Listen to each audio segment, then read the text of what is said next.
Hey everybody out there. My name is Tommy and this is my channel Counting on the Big Sleep. We are counting down the days until we can retire or drop dead, one or the other. Not sure which one will come first. Really don't. But we were talking about working in a meat packing plant, very big company and stuff. It's something new. At age 57, I did lose my job. I had been there for, well, really, I'd been there for over 8 years. I worked in the same company I was out in Chicago with, and then they moved, they were out in Hammond when I started, and then they moved to Chicago, and then there was another division closer to where I live, and so I went to work for there, and that's where I was for the last 6 years, closer to my home. Um, Good job. Basically, I was doing maintenance for buses. Not a real educated person, so I'm a laborer type guy. You know, but I do have a CDL. But a little bit of history. Um, I've been working since I was 15. The first real job I got was driving a forklift in my early 20s. I never drove a forklift in my life. Never did. This is where I met my significant other, the woman who had my child and stuff. Good person. But she had a friend, a girlfriend, who her boyfriend worked at this warehouse, and he was looking for a forklift driver. So they told him about me. Now, I never drove a forklift in my life. So I remember when I went to the interview, this guy was a tough guy. This guy was no nonsense. No fucking nonsense. And he asked me, he's like, "Hey, you know how to drive a forklift?" I said, "Yeah, no problem. I can drive a forklift." He's like, "Oh, yeah, fill out this application." You know, I've been working at gas stations and stuff, there and stuff. So I kind of fudged on my application a little bit. Uh, First day, got to work, got on a forklift. He goes, "All right, I want you to pull these orders." And I looked at him, and I looked at the forklift, and I was like, I didn't know what to fucking do. You know? He looked at me and he goes, "Motherfucker, you don't know how to drive a forklift, do you?" And I looked at him and said, "Nah, man, I don't." He's like, "You lied." I said, "Yeah, yeah, I did lie. I lied." He's like, "Motherfucker." He's like, "All right, this is what I'm going to do. I'm going to show you how to work this forklift. And you got one fucking week to pick it up. This is how you read the orders. This is how the forklift works. 1 week to pick it up, not your ass is out of here." And I stayed at that job for about, good, like about good 4 years, for a long time. For a long time. He became really good friends. He was the meanest man in the world. He could, like, toughest guy in the world, man. You know, but he was always he always looked at me like like nobody would ever lie to him, but he knew that I would bullshit him if I had to. I would do what I had to do to get the job done, and that's the one thing he admired. I think because I stayed late a lot of times. And there were times when the company was trying to save money, and he'd be like, "You know what? I need you to work overtime, but we can't pay you overtime. What I will do is you work overtime, and I will give you a couple of hours off early and pay you for them. I won't say anything." So we used to do that and stuff. That was way back in my early 20s and stuff. That was one of my first real jobs. Before that, I had worked at gas stations and cashiers. I worked for Shell for, God, 5 years, different Shells. And one day I walked into work. This is when I'm about 19, maybe 20, in my early 20s, right before I met my ex. I think I met her when I was in my mid 20s, around like 23, 24, 25, somewhere like that.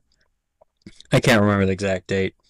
But I just remember walking in one day and a customer came up and I said, "Hey, how can I help you?" And sold them something. And then I said, "Thank you, come again." And I thought to myself, my God, How many times have I said thank you, please come again in the last 5 years? And at that moment, I knew I was done doing that. I was done. I was done. So I had, after I left there, I picked up some odd jobs here and there, working in bars and stuff. And then eventually I met my ex, and, she had a girlfriend and got me the job driving forklift. I did that for a long time. And then we moved, we bought a house together, had a child. Um, we were together for 10 years. I worked out, when I moved out into the house, I had left my forklifting job, and I moved out here and I worked in this small little plant. They made these things called hijacks, which would lift, big air conditionings up into the air. And so I did that for about, oh God, 6, 7 years. 6, 7 years. I did that. And we had split up after a certain amount of time, after about we were together for close to 9 years. So, but after having the child and stuff, and when my son, I think he was around 4 and 5, after having children, life was really a lot rougher, I mean, always arguing about, money, sex, bills, she was one of these type people that wanted to, always fix up the house, always found something for me to do, oh, we need to do this, we need to do that, and, eventually, you know, you're moving on to different paths. I wanted something different than she wanted. She wanted something different than I wanted, and we decided to separate. And then after that, we separated, and that's when I lost my job making the hijacks for the air conditioning. I went on a 2 year drinking spree, party spree. Got a job working at a package company. At the package company, running machines and stuff. They were, they would make vitamins and powdered drinks and stuff like that. You'd set up this machine. It would drop the powder into the pouch, seal it, pack it in a box, and then ship it out. I did that. It was a great job. I love those people. They were really good. I did that for a good 5 or 6 years. I always last about 5 or 6 years, except for this last job. I had been there for about 8, but I usually last a long time. It was another job where I thought, stick around for quite a while, and it was owned by two people. The lady owned it, but her husband kind of ran it, and they were both older couple and stuff. They made tons of money. They were rich. I'm telling you, rich people, and they paid us pretty good too. That was a good pay back then. But one day when he was in the warehouse, he was we were talking, and he walked backwards a little bit, and he tripped over a pallet jack. He hit his head. Everybody like, oh my God, you all right? You all right? And thought, hey, you should probably go to a hospital. But he was like, oh no, I'm fine, I'm fine, I'm fine. But then his words started slurring a little bit, and he was like, I'm going home to lay down. And I thought, oh man, dude, you really should have that checked out. I wish I would have talked to him, more about it. I wish I would have been able to say something to him, But he went home and he passed away that very night. I apparently broke a blood vessel in his brain and just kind of bled out. It was like, oh man, that's just terrible. And, the wife, she didn't really want to continue the business. So, she laid us all off and she closed the shop down, and I collected unemployment for a while, But then after that, I was thinking about what do I want to do? I'm in my, later 30s, maybe, at the time. What do I want to do? So I got a security license and I became a security guard. And I did that for another 5 years, working security, which is really the lazy man job. It was quite easy, being a security. I always picked the spots where I didn't have to deal with a lot of people. I would, they would put me in this booth for this, company that, I had to check in employees and stuff. People will come in, ID and stuff, and write down their license plates or whatever. Easy job. Loved doing that, but the pay wasn't really that great. So I did that for about 5 years, and then decided, well, what do I want to do? What do I want to do? Now, I'm going into my 40s. What do I want to do? So I decided, hey, you know what? Let's get a CDL. Let's do it. My mom always used to say to me, you should get a CDL, be a truck driver like your dad. My old man passed when I was 5, so I don't know exactly what kind of truck driver he was or whatever, but she used to always say that. So I went to truck driving school. I realized that I really didn't want to drive a big rig, so I was like, you know what? How about a Class B license with air brake endorsements and passenger endorsement, and I'll even get a hazmat, So I did all that. I went to school for that, and I accomplished it. Got my CDL, and I drove a truck for delivering oxygen tanks for a while. I did that for a while. Oxygen tanks are fucking heavy, man. They're fucking heavy, man. Oxygen tanks and fire extinguishers. That's what I would deliver. And I did that for a while, and I thought, oh, God, I'm getting fucking tired. I don't really want to do this, for the rest of my life either, So, I had the CDL, and I thought, you know what? Let's be a bus driver. How hard can it be to be a bus driver? Bus driver ain't that hard. So I went and I trained to be a bus driver.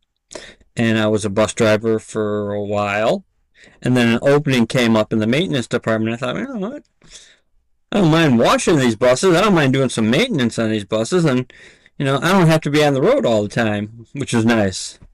So I got hired into there. And that's what I did for the last 8 years. That's when I worked in Hammond, Indiana. Then we went over to Chicago. And then I was able to transfer closer to my home. And now at age 57, I had lost the job. Different management came in. It was kind of either, resign from my job or get fired. Just disagreements about things and stuff. It's just one of those things that happen. So after that, then I got a job at, like I said, the car wash. Worked there for a couple of weeks, but the manager, for some strange reason, everybody liked me except for him. He was just a really weird type guy, just really weird. He would, because I would be training with this woman, and he would always look at me. Maybe, I don't know why. He would always look at me weirdly whenever I was talking to her and stuff. I would always notice him, like in the corner of my eye. He would always be like outside, kind of staring, like peeking around corners and stuff and looking. Just really weird. But I worked there for 2 weeks, and the one manager said, "Hey, man, you're doing a great job. I'm gonna hire you." And then the next day, the other manager, the guy that didn't like me, came in and said, your assignment's ended, so we're not gonna hire you. I'm like, okay, whatever. So then I got a job, working for another company cleaning offices, which never really materialized. It didn't materialize. He kept on calling me, saying, "Hey, you're going to start this day," and then he would call me on this day and say, "Oh, we're not starting." And he did this for a good 3 weeks. And I was like, fuck, man, I got to find some work. I got to do something, I got money in the bank saved, but, I don't want to have to use everything I have. So I got the job at the meatpacking company. I did the interview and everything, came in there. They hired me. And I worked there for about a week, a week and a half, and I thought, oh, God, man, these guys, you're lifting buckets of fucking shredded chicken, dumping them on the line, you're scooping shit up. They treat you like a machine there. They do. And at $17 an hour, they really should pay these people a lot more because they work really hard. Really hard, especially it's 32 degree in there, which is cold, but once you start moving, you're sweating. And at 57, I was like, oh, God, I don't want to do this either. So, and I do that. I'll take a couple jobs that I know I'm not going to last very long at, just to make some money until I can figure out what I want to do. Again, so at 57, I'm trying to figure out what do I want to do. Um, I got a job interview coming up Monday for another company. It's working in a brewery. I don't know what that's all about. I think working in the warehouse, But like I said, I got 4 or 5 years, left. Um, what do I want to do with these last 4 or 5 years? I have no idea. I really don't. I know my life is winding down. I know there will become a time where I won't be able to work anymore. You know, and that's the sad thing about it. Because life is really, 100 years is really short, and especially when you start, turning into your 40s and 50s. Your body starts to give out a little bit. It's not the same.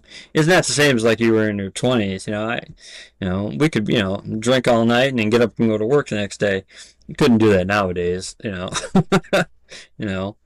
But that's where I'm at right now. You guys let me know. What are you guys doing for retirement? How far did you get in education? I did wind up getting my high school diploma later on in life. We did party a lot through high school. Can't remember much of it, but we drank a lot. We were drinking when we were 15. We're Gen X. Man, we lived outside. We partied. We had keggers in the woods and stuff. You know, Everyone from school, we just did massive parties all the time through high school.